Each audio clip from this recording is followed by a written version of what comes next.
경찰 조사 받을 때 변호사를 대동하여야만 하는지 궁금해 하시는 분들이 많습니다. 물론 비용이 드는 문제라 주저하실 수도 있겠지만 변호사가 어떠한 도움을 주는 것인지 정확히 알고 계신다면 달리 판단하실 수도 있을 것 같습니다. 문의로TV 시작합니다.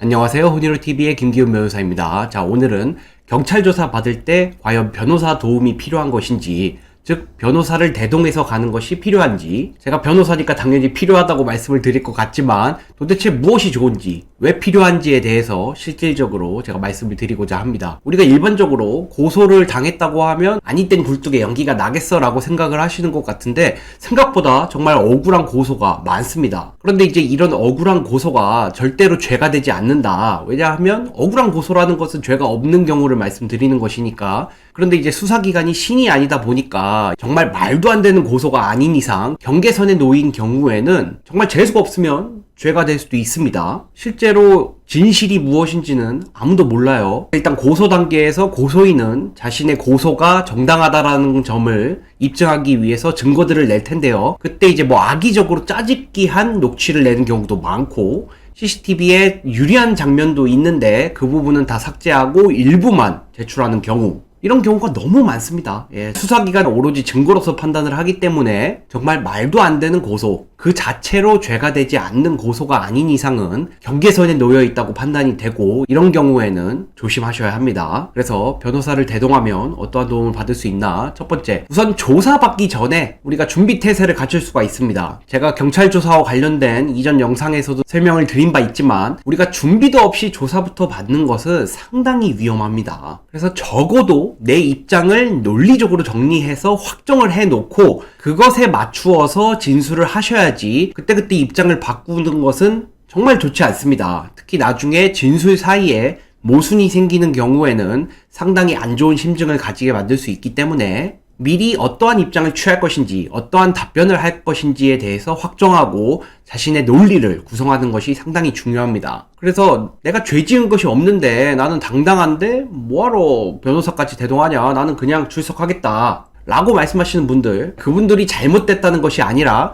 수사기관이 신이 아니기 때문에 어떠한 증거들이 제출되었는지 알 수 없는 상황에서 억울한 케이스가 전혀 나올 수 없다, 단언할 수 없습니다. 그리고 애당초에 수사기관이 억울함을 만들지 않고 정말 실제 팩트에 기반해서 죄를 판단한다면 변호사도 필요가 없죠. 제가 할 일이 없습니다. 그래서 이런 수사기관이 가지고 있는 내재적 한계 때문에 자신의 입장을 대변해서 논리를 펼칠 변호사가 필요한 것이고, 수사 과정에서도 당연히 결정적인 역할을 할 수가 있습니다. 그리고 이 첫 경찰 조사가 정말 중요하거든요. 마치 중간고사, 기말고사 보듯이 중간고사는 잘 못 봤으면 기말고사에서 만회하겠다라는 것이 아닙니다. 그런 개념이 아니라 돌이킬 수가 없습니다. 그래서 첫 조사부터 무조건 받으러 가지 마시고 변호사의 조력을 꼭 받아보시기 바랍니다. 그리고 두 번째, 이 조사 과정에서도 정말 많은 것을 알 수가 있습니다. 이제 조사 받았으니까 끝났다, 나머지는 수사기관이 알아서 해주겠지 라는 것이 아닙니다. 어떻게 보면 조사 이후에 피고소인이 무엇을 하느냐에 따라서 판가름된다고 하더라도 과언이 아닙니다. 즉, 조사 이후에 내가 부족한 부분을 채워넣는 것이 정말 중요합니다. 그런데 이제 문제는 일반인들은 조사 이후에 무엇을 채워 넣어야 하는지,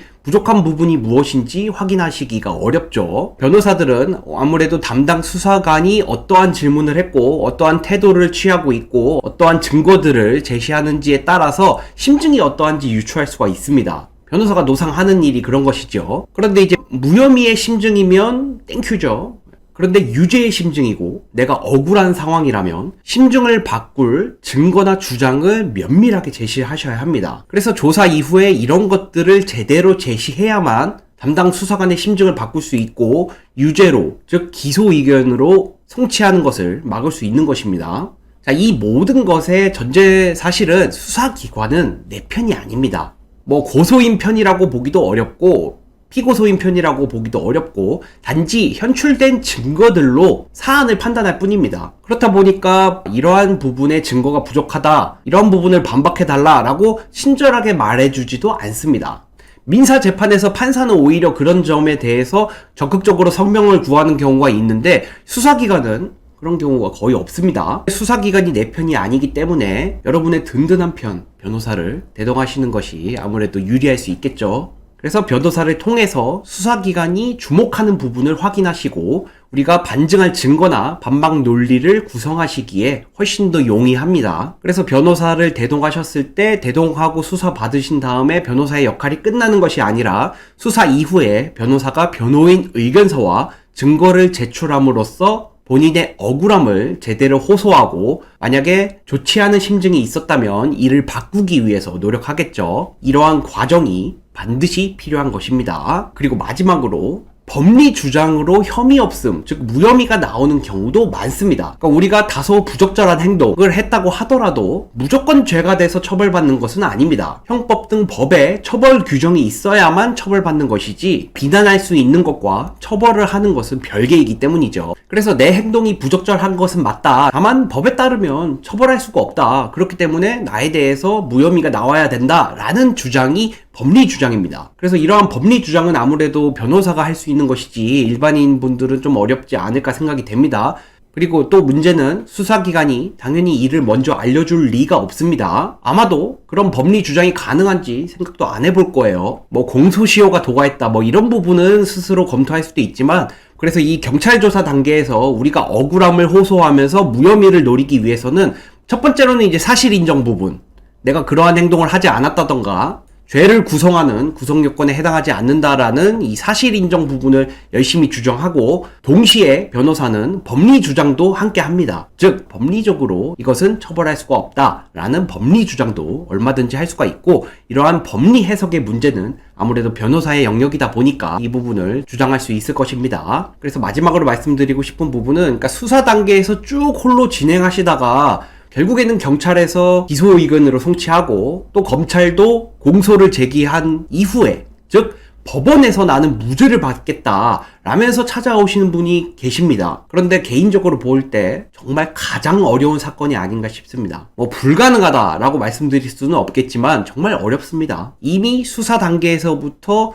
첫 단초부터 잘못 끼워져 있다면 정말 더 어렵습니다.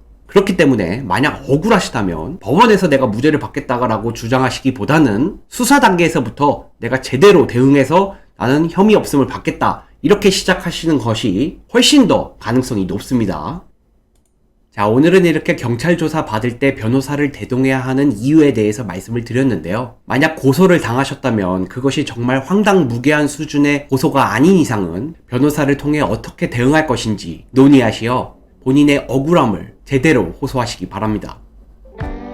오늘도 영상 시청해주셔서 감사드리고 다음 영상으로 찾아뵙도록 하겠습니다. 감사합니다.